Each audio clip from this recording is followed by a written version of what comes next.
Hello friends. आज हम करने जा रहे हैं एक और topic morality plays for MEG 02 British drama subject for Indira Gandhi National Open university.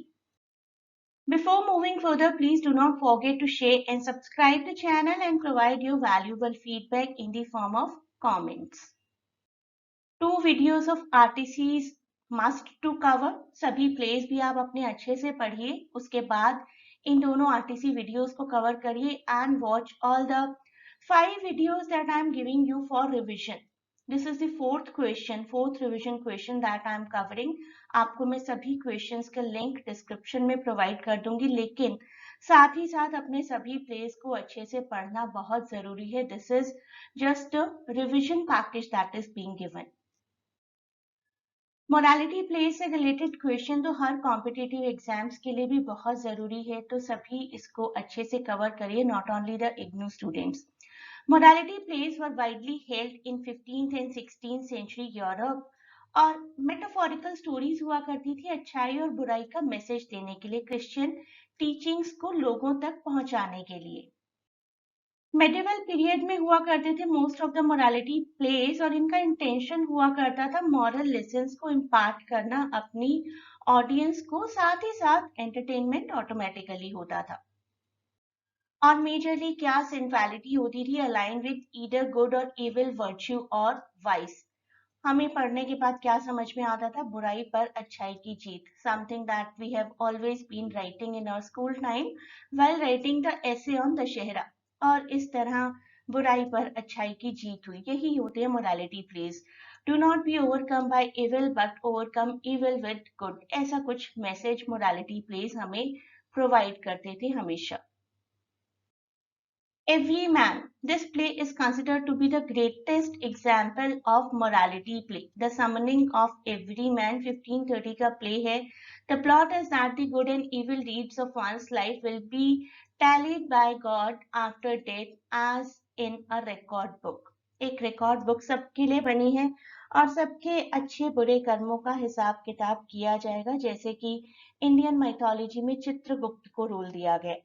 Of all morality plays, this one is considered to be the greatest and is still performed.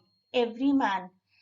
This is a rare copy of famous morality play called The Summoning of Everyman, first written in the late medieval period 1530.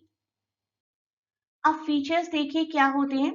Most morality plays have a protagonist, एक central character होता है who represents either humanity as a whole or an entire social class.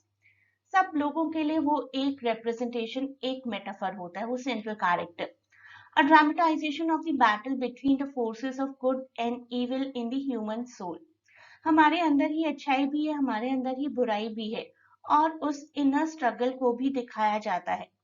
Structured simply, बिल्कुल simple structure होती है, props बहुत ज्यादा नहीं होते, अगर होते भी तो ऐसे होते हैं कि बड़े इजीली उनको प्ले की फॉर्म में परफॉर्म किया जा सके। Based highly on religious standpoint and encourage man to live a righteous life. हमें encourage करते हैं कि उस कैरेक्टर को देखो, उसने बुरा किया था तो वो सफर कर रहा है, तो अब हमें किसी के साथ कुछ गलत नहीं करना है, हम भी वैसे ही सफर करेंगे। और ऐसा सब कुछ दिखाकर encourage किया जाता है कि everyone should live a nice good life in which they are not giving trouble to anyone. अब हम अंडरस्टैंड करेंगे डॉक्टर फॉस्टर्स को as a morality play. First feature क्या था? Most morality plays have a protagonist who represents either humanity as a whole or an entire social class. अब हमारे central character ही देखिए, डॉक्टर फॉस्टर्स। डॉक्टर फॉस्टर्स बहुत intelligent थे, हर subject की नॉलेज थी, name a subject and he knows it. तो एक पूरी सोशल क्लास को रिप्रेजेंट कर रहे थे जो कि इंटेलेक्चुअल है। तो फर्स्ट फीचर हमारा फुलफिल हो गया in the form of one feature of first feature of morality play in the form of representation of humanity as a whole और entire social class.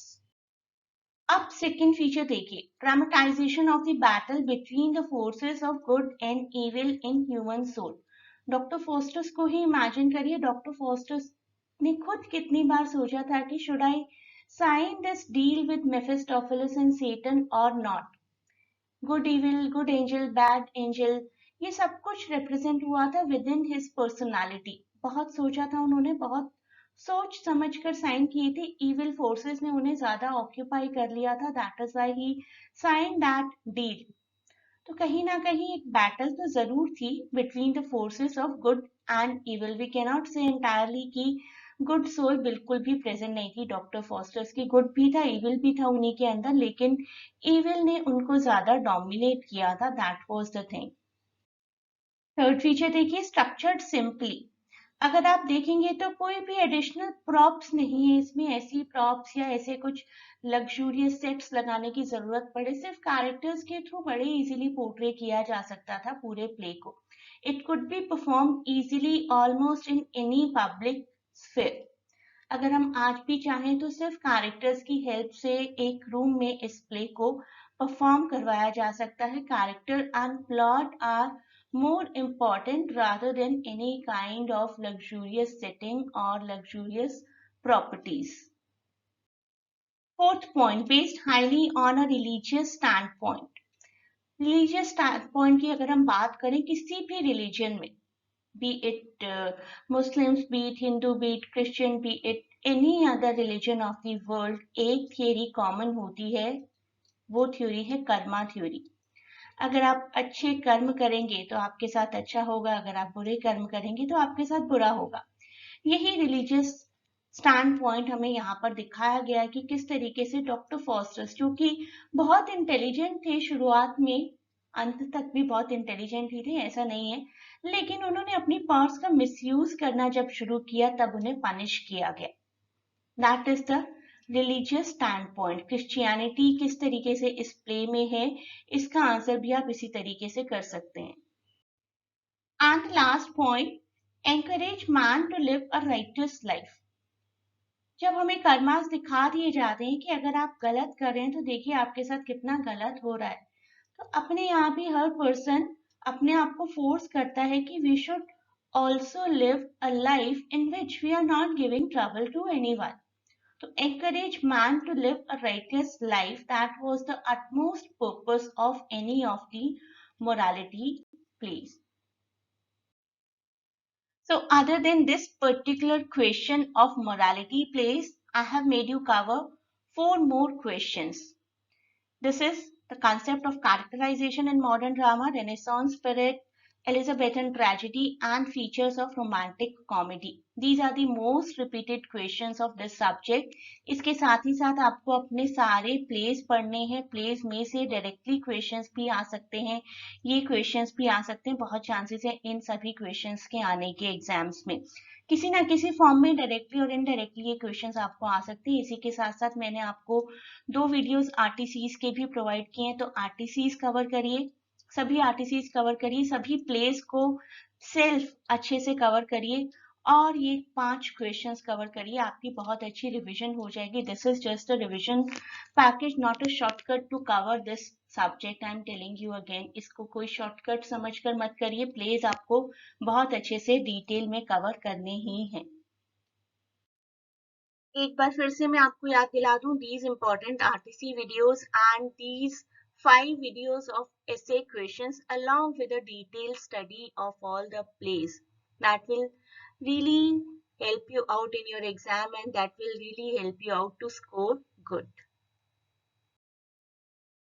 You may join the classes to cover all the topics in detail. Can click the link given in description to get connected to us for admission. Thanks for watching. Best of luck for exams, and please do not forget to share and subscribe the channel and provide your valuable feedback in the form of comments.